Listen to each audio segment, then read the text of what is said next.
I wanted to film this outside just because I'm always filming inside on that big leather chair, and I just thought it's really nice out, except that it's kind of chilly out, so I actually had to run in and go get a sweater. But anyway, this is my second resupply video, and this one is more about how to actually go about resupplying, and it's just kind of the basics. Obviously everyone does it a little bit differently. This is just kind of my organized version of how to do it. And then my next video will be how I did it. So mine will be like way more specific. I'll show you my favorite foods, what foods I recommend, and things like that. And I'm sorry if I get some of the wind in here, I'll try to fix it. So, how to resupply. And this will go for whether you're sending yourself a resupply box or whether you're resupplying in town, whatever your plan is. So number one, you first have to figure out where you're resupplying and where you're sending your box to. So there are different resources out there to tell you what are the resupply points, resupply towns, where's the best place to send yourself a package, all of that stuff. So there's a couple of options. The Pacific Crest Trail Data Book. This is, I don't actually have the front cover because I ripped it off because I carried it for about a week along the trail. It's stupid. So you can look at something like this, and this will tell you exactly where the resupply points are, things like that, where to ship a package. I'm sure they have a list of this online. You can also use phone apps. That's what I used along the trail. I didn't carry any paper maps or anything like that.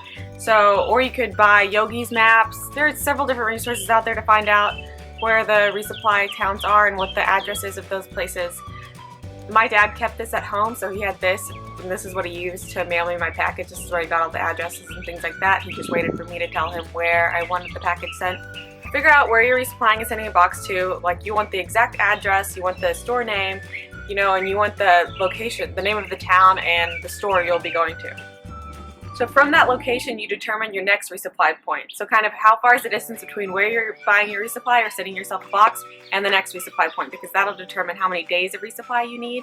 So figure out how many miles a day you plan on doing in that section, look at where the water is, things like that, plan it out so that you know. And eventually that'll just kind of come. You know how fast you can do 100 miles or 200 miles. You just kind of, you'll figure that part out. You'll get a better idea about that as you go on. And then what I do is I typically start making a food list. So if I say, okay, I need 7 days of food, I'll start making, okay, I need, 7 lunches, 7 dinners, whatever. That way I have something when I'm going to the store or when I'm telling somebody back home or when I'm buying it or dehydrating it for myself and making the box, just to give me a better idea. And you want to also consider how far is the town from the trailhead or from the trail that you're hitchhiking to or walking to or whatever, because that'll determine what time of day you really need to get to that place and try to hitchhike. If it is a 40-mile trip into town, then it might take a couple of hitches, or it might be one single hitch, but it might take a while because it's not a busy road. So you kind of have to time that. Get to the road with enough time to be able to hitch before it gets dark, things like that. If there are store hours, obviously pay attention to that. If the store closes at 6 and you have to pick up your package, or if it's a post office and they close at 5 or at noon, pay attention to that. Be aware of that. You don't want to have to be stuck somewhere without your resupply. Other thing, there might be trail angels that give rides from that location, so look into that. There might be signs at the trails that meets the road or the highway, but it also may be in your data book or your Yogi book or your phone app, so look at that and just find the best way to get into town the quickest. Unless you plan on being there for a while, then, chill. Number 3, you pack that box and you send it, or you go buy that food. So I think that you guys should keep in mind the weight of the food. So I wouldn't carry like a pound of M&Ms just because I like M&Ms, because the weight to ratio volume isn't worth it to me. But for some people it is, so just think about that. I mean, you've never had to think about how much a burger weighs or how much anything that you typically buy at the grocery store actually weighs, so it's interesting. Like, look at the packages. Just go look at the grocery store and the different weights of things, and you'll really figure out like how much that you're eating and how much you actually would be carrying along the trail. Even now, I'm still pretty compulsive about looking at the different weights of different things. Now, granted, I am a macro counter and things like that, so I'm always looking at the weights of foods and the calories and the carbohydrates and different things like that. But it's really interesting to see what weighs more and what doesn't, and what has more volume and what doesn't. So, also, make sure that you're buying enough for each day. Like, think about what you're going to be eating. Know what you've been eating. Know how many, just be aware of what you eat. Because I saw people even their 3rd, 4th, 5th month in still running out of food. And I just don't think that should happen. I think that you should know yourself well enough and know how to buy food and resupply by then to not have to run out of food, but people still do it.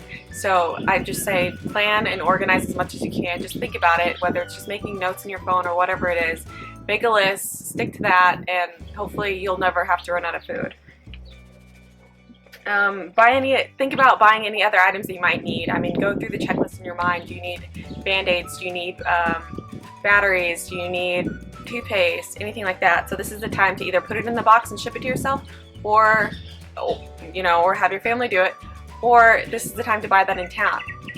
Now for you people that are on a really tight budget, think about that. So if you go into a town, it's a general store, there's no other stores around, and the batteries are like $15 for like 4 AAA batteries or whatever outrageous cost that things may be. If you can make it the next 7 days or next 5 days to the next resupply, and you know that there's a Walmart there or another store, I mean, just hold out and get it. Don't feel like this is the only time you'll ever be able to buy it, because seriously, go into town like every 7 days, like it's not that big of a deal. So consider the prices of things.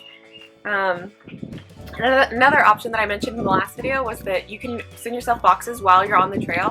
So if you get to a town where they have a really nice supermarket or store or Walmart or anything like that, and you have special dietary needs, or you're just on a budget, or you just want to do this, go buy 2 weeks worth of resupply food and package the boxes yourself, and then send it to yourself up ahead along the trail. Figure out where the next place is that's going to be difficult to resupply and send it there.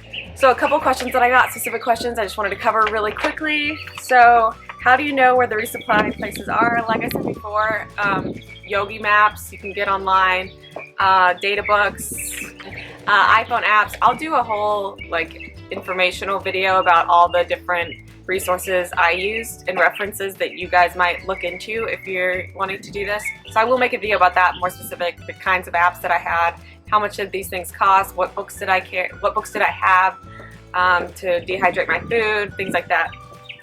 And I also got a question about the weight that I carried, and if I got used to carrying that weight, and if I recommend any UL gear, ultralight gear. Like I said, my base weight was 20.4 pounds, so that's no food, no water, no toilet paper, no anything. And I carried, I think, probably almost really close to 50 pounds, especially, there was one day that I was able to weigh it, and that was leaving Kennedy Meadows, and that was after the desert, and my bag weighed 47 pounds. I think it was a dry section, so I think I was having to carry it for a little bit, and I was taking off late, and so there are a lot of different factors as to why I was carrying so much. And I always carried more food, and I picked up the bear canister there, so there goes another extra 2.5 pounds or 3 pounds worth of weight. So my bag was heavy, and I felt it. And it's always heavy the first day when you come out of resupplying, so just take that into account. Do you get used to it?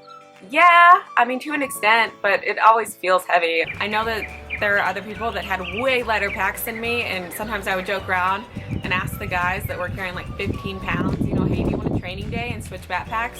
Jokingly, obviously nobody wanted to carry more weight than what they had to.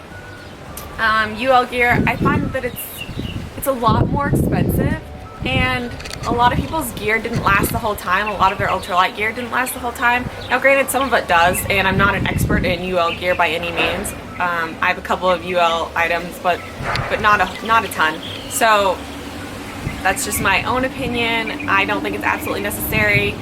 If you find items that you like, and if you find items that work for you and you're comfortable with them, just like my pack. I love my pack. Yes, it's heavy, but I mean, to me it was comfortable. It carried the weight really, really well. It's designed to carry about 60 pounds worth of weight, and so I think it carried 45 pounds really, really well.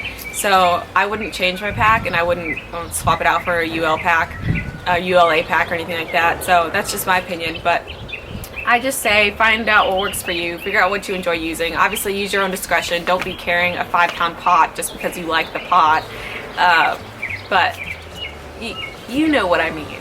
Next video will be a lot more about, I will be showing you the specific foods that I carried and how I packaged my resupply boxes and things like that. I might even take you guys into a grocery store, because I'm not going to rebuy a lot of trail food, but I do have some stuff here that I could show you. But I might just go through the store and show you guys what I recommend, things like that.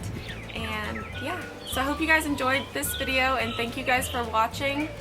Let me know if you like the different scenery, because the sound might be really crappy, and if that's the case, then I'll move back inside. I just didn't want to bore you guys with the same scenery, same face, same chair kind of thing. So yeah.